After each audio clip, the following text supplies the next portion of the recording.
అందరికీ నమస్తే. ఈ వార్త రాష్ట్ర ప్రభుత్వం డొల్లతనం ఈజీగా బయటపడిపోయింది. మొన్నటిదాకా సెక్రటరియట్లో చూసినాం నకిలీ ఉద్యోగులు, నకిలీ ఎంఆర్ఓ, నకిలీ ఐఏఎస్. ఆ రోజు నేను చెప్పిన త్వరలో నకిలీ ముఖ్యమంత్రి కూడా వస్తాడేమో సెక్రటరియట్ కానీ, నేనే రేవంత్ రెడ్డి లేకపోతే రేవంత్ రెడ్డి బిహాఫ్ ఆఫ్ నేను వచ్చినా ఆయన పంపిస్తారేమో అని. ఇప్పుడు ఏకంగా ఏడిగిపోయింది తెలుసా? అది police command control room. Police command control రూమ్లోకి ఆ పెద్ద భవనం, దాన్ని చూస్తేనే అక్కడికి ఎవరు పోరు.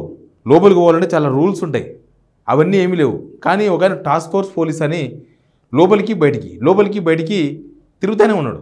తిరిగి ఒక ఆయన మోసం చేసిండు. ఆ దాంతోనే వ్యవహారం బయటకు వచ్చింది.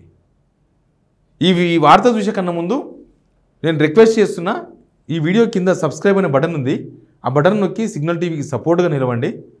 మనం ప్రభుత్వాన్ని ప్రశ్నిస్తున్నాం, మీ సపోర్ట్ నాకు అవసరం. సేమ్ టైం మీకు ఇంకొక రిక్వెస్ట్ చేస్తున్నా, ఈ వార్తను మీ వాట్సాప్ గ్రూపుల్లో షేర్ కూడా చేయండి. చూడండి, లైక్ చేయండి, షేర్ చేయండి, కామెంట్ మీకు ఇంట్రెస్ట్ ఉంటే చేయండి. ఇక వార్తలకు పోతే, బంజారాహిల్స్ రోడ్ నెంబర్ 12లో ఉంటుంది బీఆర్ఎస్ ఆఫీసు. దాని పక్కన అంతకుముందు గవర్నమెంటే కట్టింది కమాండ్ కంట్రోల్ రూమ్.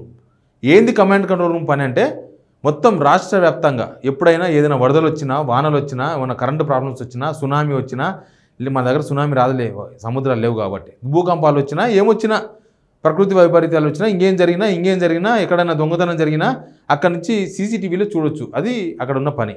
మొత్తం అక్కడ సిపి ఆఫీసులు ఉంటాయి. హైదరాబాద్ సిపి ఆఫీస్ అక్కడనే ఉంటుంది, దానిలోనే ఉంటుంది. పోలీస్ బాస్ మొత్తం అక్కడనే ఉంటారు. కానీ ఒక వ్యక్తి పోలీస్ కమాండ్ కంట్రోల్ రూమ్ అడ్డాగా చేసుకొని మోసం చేసిన ఇంకొక వ్యక్తిని ఏమైందంటే, దాని ఎదురుగా నీలోఫర్ కేఫ్ ఉంటుంది. నీలోఫర్ కేఫ్ చాలామంది వస్తుంటారు, పోతుంటారు హోటల్ కూడా. కమాండ్ కంట్రోల్ రూమ్లోకి పోవాలంటే ఖచ్చితంగా ఐడి కార్డ్ చెక్ చేస్తారు, మొత్తం బాడీ మొత్తం స్కాన్ చేస్తారు.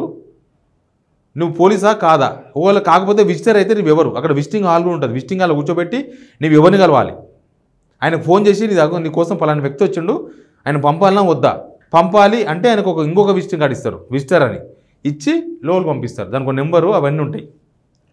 అయితే ఒక అతనంట, ఇది చాలా విచిత్రం అనిపించింది వార్త నాకు. నకిలీ పోలీస్, టాస్క్ ఫోర్స్ పోలీస్ అని చెప్పుకున్నాడు ఆయన. టాస్క్ ఫోర్స్ పోలీస్ అని చెప్పుకొని దర్జాగా పోలీస్ కమాండ్ కంట్రోల్ రూమ్లో నుంచి ఈ హోటల్కి వస్తాడు. ఈ హోటల్లో ఆయన అడ్డాలు, హోటల్లో మొత్తం బేరాలను నడుస్తాయి అన్నమాట. అసలు ఆయన పోలీస్ కాదు, ఏం కాదు. ఆయన అక్కడి నుంచి నడిచి వస్తారు కాబట్టి నమ్మే వాళ్ళు నమ్ముతారు కదా. అది కూడా ఆయన ఒకసారంట రేవంత్ రెడ్డి మినిస్టర్ సమీక్ష జరుగుతున్న టైంలో కూడా ఆయన పోలీస్ కంట్రోల్ రూమ్లోకి వెళ్ళి నీలోఫర్ హాస్పిటల్కు రోడ్ క్రాస్ తీస్తే ఇవతల పక్క హోటల్ వస్తున్నాడంట. అట్లా కూడా చూస్తే నమ్ముతారు కదా. సీఎం ఉన్నాక కూడా ఒక మనిషి లోన్ పోయొచ్చిండు అని అంటే ఖచ్చితంగా ఈయన డిపార్ట్మెంట్ మనిషి అయ్యి ఉంటారు అనేది నమ్మకం ఉంటుంది ఎవరికైనా కూడా. అట్లా నమ్మించిండు. హోటల్ పెడతా, మీకు ఏదో ఫ్రాంచైజీ ఇప్పిస్తా అని చెప్పి జ్ఞానసాయి అనే వ్యక్తి దగ్గర 2.5 లక్షలు తీసుకున్నాడు. 2.5 lakh రూపీస్ తీసుకున్నాడు. మీకు ఏదో హోటల్ ఫ్రాంచైజీ ఇప్పిస్తా ఉంటే చాలా వరకు టీకి సంబంధించిన హోటల్స్ ఫ్రాంచైజీ, ఇంకా రకరకాల ఫ్రాంచైజీస్ ఉంటాయి. అవి ఇప్పిస్తా అని చెప్పి నాకు తెలుసు అని చెప్పి ఆ టాస్క్ ఫోర్స్ పోలీస్ ఆయన చేసిండు. బంజారాహిల్స్లో ఆయన పోయి కంప్లైంట్ చేసిండు. అట్లా ఎఫ్ఐఆర్ ద్వారా బయటకు వచ్చింది. ఇది ఎఫ్ఐఆర్ ఏమని వచ్చింది, నీలోఫర్ హోటల్ బంజారాహిల్స్. ఏం పేరు ఆయన పేరు? జ్ఞానసాయి ప్రసాద్ అంట ఈయన పేరు. ఎవరు? బాధితుడు. హోటల్ కోసం, హోటల్ ఫ్రాంచైజీ కోసం కలిసిండు. ఎవరు ఈయన టాస్క్ ఫోర్స్, దొంగ టాస్క్ ఫోర్స్ పోలీస్ ఎవరు? హరిజన గోవర్ధన్ అంట పేరు, హరిజన గోవర్ధన్. ఈయన పోలీస్ డిపార్ట్మెంట్లో ఎవరు లేరంట. లాస్ట్కి కమాండ్ కంట్రోల్ రూమ్ వాళ్ళు చూసినట్టు సీసీటీవీ ఫుటేజ్ మొత్తం చూస్తే నిజమేనంట అదంతా. ఆయన చాలా దర్జాగా వస్తున్నట్ట, పోతున్నట్ట. ఇంకా చూస్తే ఎవరైనా నమ్మరా? కమాండ్ కంట్రోల్ రూమ్లోకి వెళ్ళి వచ్చిన మనిషి కాబట్టి ఆయన కూడా నమ్మి పైసలు ఇచ్చిండు జ్ఞానప్రసాద్ అయిన తన. దీనివల్ల మనం ఏమర్థం చేసుకోవాలంటే, కమాండ్ కంట్రోల్ రూమ్లో కూడా నకిలీలేనా?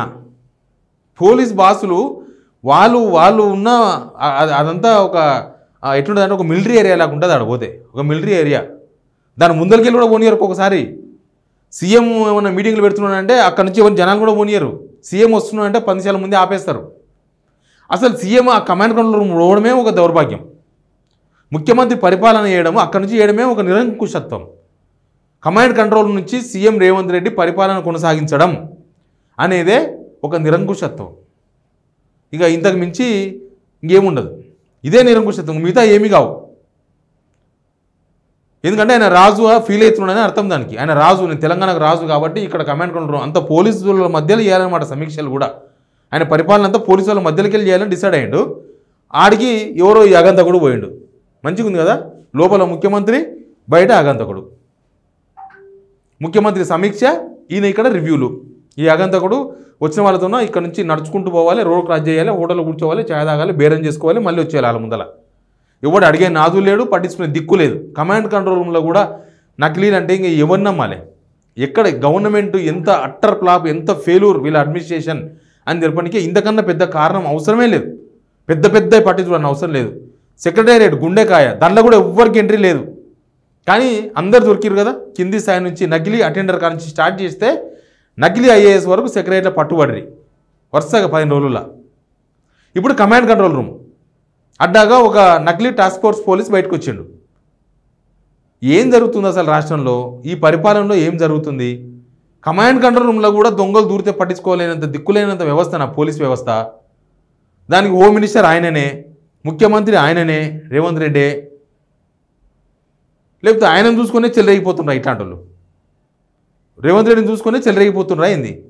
ఈ దొంగతనంగా వచ్చేవాళ్ళు, ఫేక్ ఉద్యోగులు, ఫేక్ పోలీసులు, వీళ్ళంతా రేవంత్ రెడ్డిని చూసుకొని రెచ్చిపోతుండ్రా? లేదా గవర్నమెంట్ ఫెయిల్యూర్స్ను వాళ్ళు అనుకూలంగా మలుచుకునే ప్రయత్నం చేస్తున్నారా? ఏం జరుగుతుంది అనేది తర్వాత. కానీ ఈ వ్యవహారం మాత్రం పోలీస్ వ్యవస్థకు చెడ్డ పేరు, గవర్నమెంట్కి చెడ్డ పేరు. మీ గవర్నమెంట్ పనితనానికి ఇది ఒక పెద్ద నిదర్శనం. ఇది ఒక పెద్ద బొక్క మీకు. మీ పనితనానికి ఇదే నిదర్శనం, మీ అడ్మినిస్ట్రేషన్ పనితనానికి ఇదే నిదర్శనం. ఇంకా నాకు తెలిసి రేపే ఉన్న అక్కడక్కడ నకిలీ పోలీస్ స్టేషన్లు, నకిలీ సిఐలు, నకిలీ ఎస్ఐలు, నకిలీ పోలీసులు వాళ్ళందరూ కలిసి ఇంకా నకిలీ పోలీస్ స్టేషన్లు ఓపెన్ చేస్తారేమో. చేసినా చేయొచ్చు. అక్కడ ఎక్కడో చూసినా, ఎక్కడో పేపర్లు, ఎక్కడో మహారాష్ట్రలో ఎక్కడో ఆయనకి ఎస్బీఐ జాబ్లో ఉద్యోగం రాలేదని ఓ ఎస్బీఐ బ్రాంచ్ ఓపెన్ చేసి నకిలీది 6 నెలలు నడిపించిండు ఆ ఊర్లో ఎస్బీఐ బ్యాంకును. అకౌంట్లు ఓపెన్ చేసిన చాలామంది, డబ్బులు డిపాజిట్ చేసిర్రు, అన్ని డిపాజిట్ చేసిర్రు. తర్వాత చూస్తే ఎస్బీఐ బ్యాంకులు వేరే ఇక్కడ ఉన్న అకౌంట్స్లో ఉన్న వాళ్ళు హెడ్ ఆఫీస్కి పోయారంట. మా ఆఫీస్లో ఎవరు స్పందిస్తలేరని. పోతే అసలు మీ ఊర్లో మాకు ఎస్బీఐ బ్యాంకే లేదని చెప్పినట్ట వాళ్ళు. తీరా పోలీస్ స్టేషన్లు కంప్లైంట్ చేస్తే పోలీసులు వస్తే అసలు నకిలీ బ్యాంక్ అది ఎస్బీఐ పేరుతో ఉంది. అట్లా రేపు నకిలీ సెక్రటేరియట్, నకిలీ కమాండ్ కంట్రోల్ రూమ్, నకిలీ పోలీస్ స్టేషన్, నకిలీ సిఐ, నకిలీ ఎస్ఐ, నకిలీ ముఖ్యమంత్రి, నకిలీ మంత్రి, మొత్తం నకిలీ ప్రభుత్వం నడుస్తున్నట్టుగా అనిపిస్తుంది. ఇక్కడ నకిలీ ప్రభుత్వం, ఒరిజినల్ ప్రభుత్వం పనిచేస్తలేదు. ఈ నకిలీ వాళ్ళు చెలరేగిపోతున్నారు. ఒరిజినల్ ప్రభుత్వం ఇట్లా పనిచేయనప్పుడు ఏమవుతుంది? అదే అవుతుంది. నకిలీ వాళ్ళే చెలరేగుతారు. అసలు కూడా పని చేయకపోతే కొసరోడు వస్తాడు అన్నట్టు ఉంది కథ ఇది. ఎనీవే, కమాండ్ కంట్రోల్ రూమ్ దగ్గర కూడా ఇది జరిగిందని మాత్రం తెలంగాణ గౌరవం, హైదరాబాద్ బ్రాండు మొత్తం నాశనం. దేనికి గ్యారంటీ లేదు. మొత్తం నకిలీవే, అంతా 2 నెంబర్ దందా. Please subscribe signal TV.